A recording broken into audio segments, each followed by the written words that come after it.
sweep, they all use magic effects. Yeah, he doesn't actually like touch you. Right. He has almost no physical attacks. His jump attacks are all magic based, which is just a really cool touch. And even his dash is a teleport. Yeah, so nobody else has that. It's Now, very, very unique. Is he invulnerable during that dash? He is not. It functions like a dash, Right. but it's just a really cool visual touch for almost all of his moves. Like his. Sorry. Thanks, Derek. Sorry. There's one thing about playing in this game when Derek's in the room and he has a controller. Yeah. He'll forget what we're trying to do and be like, I gotta push some buttons. It's me. I push he buttons. does. He's just a childlike hype to him. Yeah, thank you. I do want to say that when we were giving the comics out and everybody, wanted them, the stream chat was just blowing by. Well, it's good stuff. Good stuff. Because people are having fun. I'm excited about it. So I talked to John Edwards about this actually too, and Yes. like one of his design ideas was like he really wanted a lot of magic to be shown. Right. Like most of the ways he moves and interacts are magical. Yeah, and it really comes through. It's a really cool effect. Like his 113 ends in kind of a projectile attack, and you can actually charge it, or you can even cancel it, and then go into a pressure or a guessing game. His 112 ends in this big pillar of fire. Oh, do the 2, 1, 1, 1, and 3. Yeah, this is my favorite. Goes into the zap. Right. That's a really good combo ender. Love it. And his back one, down 3, up 3, actually ends in a stomp. What is the magical stomp? But it's a magical stomp. It's a magical stomp. A stomp brought to you by magic. No. Yeah, his back 2 is a really good anti-air. That's, again, he's not making physical contact. It's a pillar. Even his 4-3 and his back 3s are magical infused back 3s and 4-3s. Pure magic. Pure magic. Okay, moving along. So his special moves are where he really shines. He has some of the best long-distance special moves. His fireball is very, very quick. I like to call that the pew. The pew, yeah, I do that while playing. Pew, pew, pew. It has a very fast recovery. It's very hard for the opponent to deal with. And the meterbird one actually shoots 3. That's the pew, pew, pew. That's the pew, pew, pew, right. So the idea is the opponent's trying to get in, and if you think they're going to commit to dashing or jumping, you go with the 3, and they'll take a lot of damage. So would you say, like, of the characters we've shown, he's kind of the first true zoner? Or He's what I would call a hard zoner. That's what he does. Okay. So his second projectile is a displacer orb, which is a slower moving, bigger orb that he can then follow behind it or do his other projectile behind. He can do the 3-1, and that'll come on, force the opponent to take action. Or he can actually use a bar meter and stop it in place at any time. So he can stop it really close and then hide behind it, or you can stop it right in front of the opponent. Or he can not stop it at all, and the opponent has to kind of guess which version of this projectile he's going to do. Some people are on the chat are saying that they really like the look of Fate's magic. Yeah, in my opinion, he has some of the coolest effects in the game. It looks great. Magical effects team, Yeah, right? effects team. Yeah, big shout. And I do want to say I hope to have some of the effects team on at some point, because just a quick sub, I'm just going to break off real quickly. The characters are the characters. You guys design them and you make them fight. One of the things that really gives them their personality is the effects team. Like they really make what you guys do sing. Just like, really everybody in the building Yes, absolutely. does that. But the effects team are a very big part of how the game looks. So we're hoping to have some of them on soon to talk about stuff. And there's absolutely gorgeous effects in this game. And I love the details in the animation that have a personality come out. Like, just look at his backwalk, how he actually moves while he's backwalking, doing his little magical We stuff. talked to Nick about how the fact that, like, the thing that makes the characters so much fun in Injustice 2 is that they play well, they're fun to play, but they're so deeply, like, made. personalities their are there. personality Yeah. it flows through. So, That's just his normal 3, right? yeah, that's just his standing 3. It's Oh, so really good. cool. His heart attack is literally he does nothing physical at all. So, in addition to his 2 projectiles, he has this little healing aura he can put on screen, and then when he's in it, he is healing. You can actually see the effect of it adding to him. And he can do it behind. So you can put it behind you while you're doing your zoning, and the opponent, they have to get it. Even if Dr. Fate doesn't have the life lead, he can regain the life lead by healing while he's standing in That it. doesn't just heal him, though, right? No, it just heals him. I thought it does not take away meter. I don't think so. Oh, okay. Thanks, Tyler. Way to go, Tyler. Thought it did. But we will get to something else that can do it. Maybe that's what I'm talking We will about. get to Oh, something yeah, else. yeah, I'm talking about something Blow else. up Central. Moving Yeah. right along.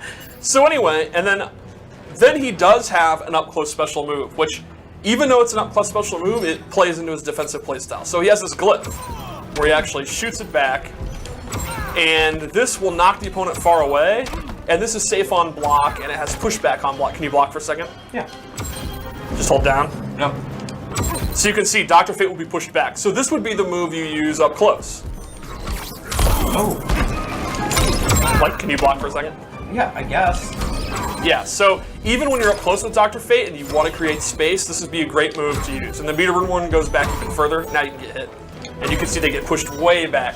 So this is kind of your all-purpose, you're up close and you're panicking and you want to make that gap again. This is the move you use, the glyph. Cool. And that's also like one of his main punishers when you punish an unsafe attack. Cool. Then he has, Gonna do the down back threes? yeah, let's do the down back threes. He has these onks he can summon. And he summons it, and then it'll float around you. It'll never go away. And then at any point, you can hit down forward 3, and it'll summon it on the opponent. That's an unblockable. It'll attach to him and do just a little bit of damage. And he can do 3 of them. So you're free to do it as you want. You can do one, and then go throw some fireballs, or go on. Yeah. Then eventually when you have all 3, you can summon all 3, they'll all attach, and then a pillar will go up. That's awesome. And then that will launch the opponent. Now, do those track? They do. They will go to where the opponent is. They're But very smart. there's a meta game with inside playing him of trying to get them all attached. Right. Obviously, See, that one did not get it. yeah, you have to get the opponent standing so that all 3 will come down. They won't just home, but they will track on where you were before you start moving. Right, and if you don't get hit by all 3, the pillar will not come The down. pillar is only the bonus for hitting all 3. So, like Tyler said, the meta game here is taking the time, like maybe you end your combo, and then you get a pillar out. And then later you could do something and get a pillar out, and then, or not a pillar, an onk out. And then when you have all 3, that's when you try to freeze them up. Maybe freeze this, and then you get all 3, and then you're gonna get your combo. Which you didn't do. But, Which I didn't do. well, I wanted to see some sweet combinations. I'll get to that. Whoa, all right. I'll get to that. So That's, then, can we tell them about that real quick? Combinations? combinations? It's a new thing. I always try to create new terminology. Yes. Instead Corner of combos, comms? corner Corner comms comms. was one of mine. What's on TV? You I are. used to throw Yeah, the TV. that's You a are. classic. The new one is combinations. So would it now be corner combinations? Still corner comms, no. Okay. So when you do a combo, it's now called a combination. Oh, continue. I don't. It is law. Will it catch on? No. Oh, okay. Corner comms kind of cat on. Kind of. So his final special move is my favorite, Sheridan's Lock, which is a magic spell he uses, which actually locks out level interactions for the opponent. You can see that onk in front of the background bounce there. Here, you see this little tablet. That is now locked, and Derek cannot use it. I cannot use it. But Dr. Fate still can. This Nice. is one of my favorite parts of his design. Yeah, it's so cool. The design team it was really smart. It kind of went a little outside the box with some of his stuff, like Yes. kind of going into a magical realm. You know, like that's not something he does to someone else, but he's affecting again environment. If you want to talk about how you space control, Right. not only does he do it with his damage, he does it by not allowing the opponent to use things to help them control space. Yes, it's So- really, really, really creative. So his character power is dark magic. You Ooh. can see the bar at the end, and that shows that it's available. And then you turn it on, he turns red, and it begins to count down. And this is a buff to all of his special moves. His fireballs are now red, and they do significantly more damage. Oh boy. His orb, Is now ran out. His orb does significant more damage. And then it does bigger reactions for other moves. For example, his down back 2 will now push you back. Instead of just a little bit, it pushes you back full screen. And the meter burn one, this is the big deal, it's a full-on combo. What? That's awesome.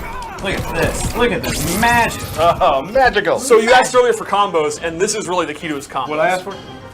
Combination. Sorry. Normally, Dr. Fate isn't really a combination character. He's a pew pew pewer. Right. He's more of a keep away character. But once he has this out, the EX down back 2 becomes his prime combo starter.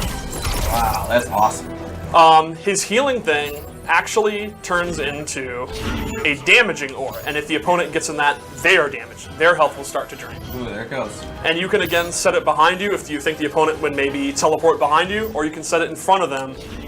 And now it's a shield that the opponent, they can no longer just walk through. Right. Another change it does, it actually changes up his throw. His throw has a different follow-up at the end, and in the corner, he gets a combination. It's catching on. It's Yeah. catching on. Let's see. I don't know if catching on with one person counts. His throw will do a lot more damage, and then it'll bounce up. Yeah, we'll call it. Can I say how much crap I get for dropping combos? And this guy over here, just dropping them left and right. He also does combos. You take a few times. You take you. Yeah. I mean, my track record's like 50-50. Yours is like never and never. So I wouldn't have even said that, Tyler. That is mean. No, that's fine. That's That is- fine. it also affects the onks. The 3 onks behave the same. He can get 3 of them, except they will become traps on the floor that hit individually. And you can do this. They don't have to hit the opponent. They'll go on the ground, and then they'll explode individually. And the cool thing is, if he has 2 onks out, or 1 onk, if you turn your trade on, they still turn on and turn red and turn into dark magic. Awesome. All right. You want to do So- a super move for fun? Yeah, to me, the base idea here would be when you don't have trade on, you're pure defense. You want to stay as far away as possible. But trade makes everything more aggressive. He gets his combo starter, he gets his damage curse, these become offensive, the onks become offensive. So he's all about when you need to make a comeback or when you want to extend your life lead. That's when you turn the trade on. And then you have your 10 seconds or however long it is to, he's even more powerful. To go ham, as the children say. To go ham. So super move, even a super move is far reaching. Nothing is for us here.